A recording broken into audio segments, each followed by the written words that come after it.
Bonjour et bienvenue, voici notre tour d'horizon économique, géopolitique et boursier. Nous sommes le jeudi 21 juillet.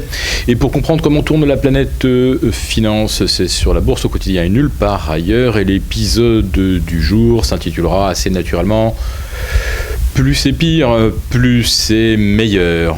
Oui, 86% des résultats divulgués à Wall Street depuis une semaine, 86% donc sont supérieurs aux estimations ou moins pires que prévu.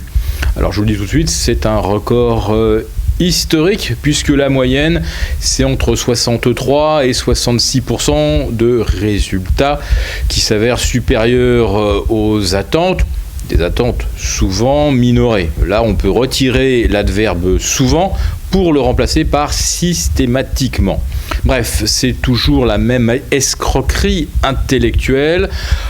On diffuse auprès du grand public des prévisions que l'on sait fausses, naturellement, mais quand même un petit peu dans la tendance. C'est-à-dire que ça sera moins bon, mais on fait comme si ça allait être désastreux.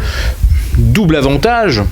Pour les salariés en interne, regardez les résultats que vous allez nous faire. On ne peut que se débarrasser des salariés les moins performants. Il faut bien sûr faire plaisir à l'actionnaire.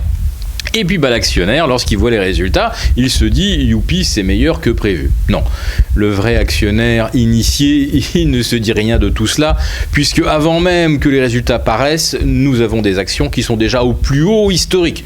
Donc tout le monde sait bien que les mauvais résultats attendus sont évidemment un mensonge, un pur mensonge. Mais il est suffisamment crédible pour dissuader la plupart des gens sensés d'acheter des actions. Parce que ça fait quand même 7 trimestres consécutifs que les bénéfices se contractent aux États-Unis. Et ça fait 7 trimestres qu'on bat des records, toujours naturellement au nom du moins pire que prévu. En fait, l'expansion des multiples, s'il n'y a pas de bénéfices, s'il n'y a pas de hausse du chiffre d'affaires et que les actions battent des records, c'est qu'on a rajouté simplement de l'argent dans le système.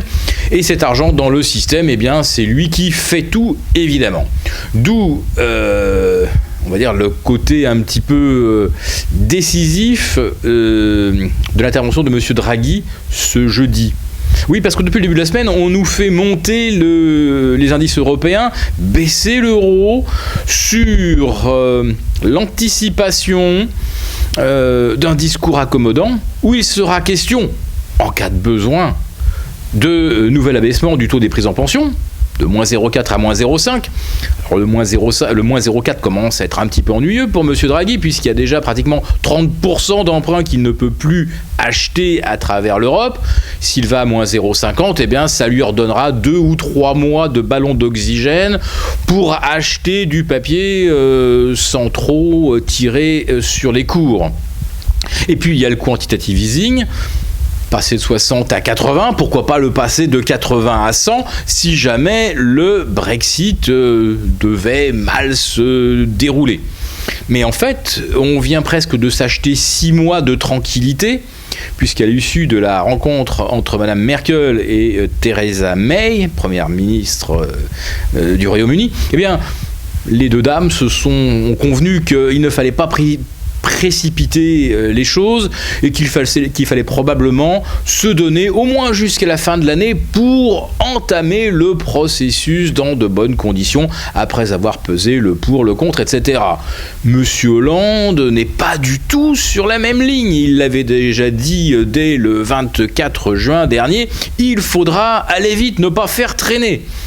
Bon, on voit déjà qu'il n'y a aucune communion de pensée entre la France et l'Allemagne, ni sur le plan politique, ni sur le plan économique.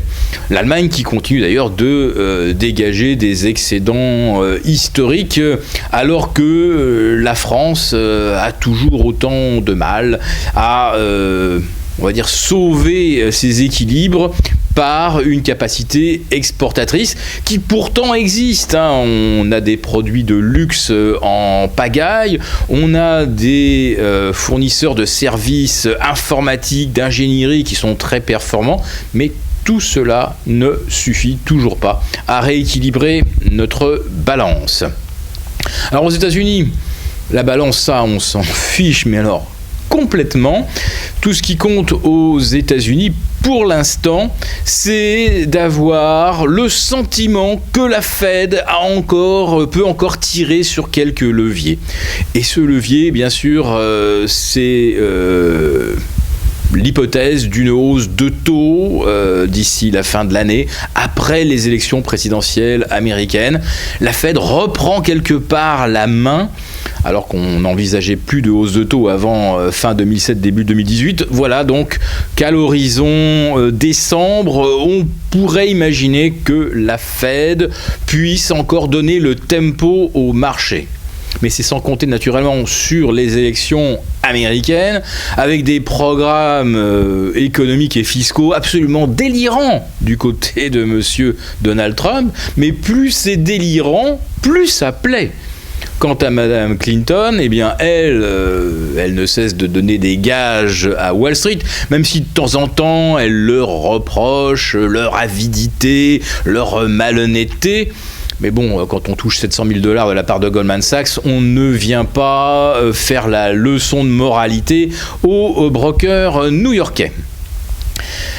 Le Dow Jones vient d'aligner 9 séances de hausse consécutives, dont 7 records. Alors, quand vous arrivez à Las Vegas ou à Atlantic City et que la banque au blackjack vous retourne 9 fois de suite As-Dame, As-Roi, As-Valet, vous savez que la table elle est truquée, bien entendu, et que le joueur n'a aucune chance. On peut dire que c'est à peu près la même chose avec le Dow Jones et le S&P.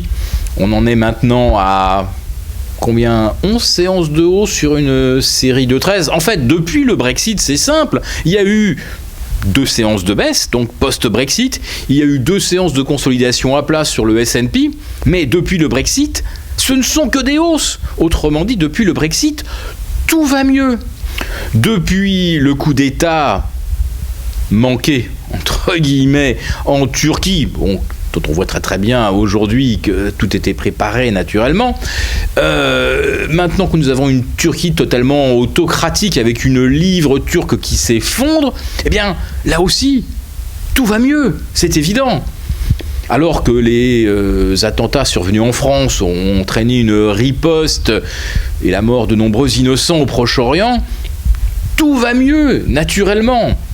Et puis, les résultats des entreprises américaines, même s'ils sont en repli pour le 7e trimestre consécutif, et qu'ils vont encore se replier d'ailleurs durant l'été, pour un 8e trimestre, eh bien là aussi, tout va mieux.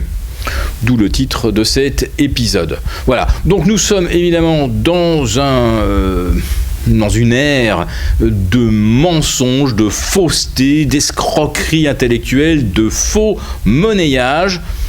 Nous ne pouvons que vous conseiller de conserver les couvertures, puisque pour l'instant, il est impossible évidemment de déclencher un vrai short sur le marché.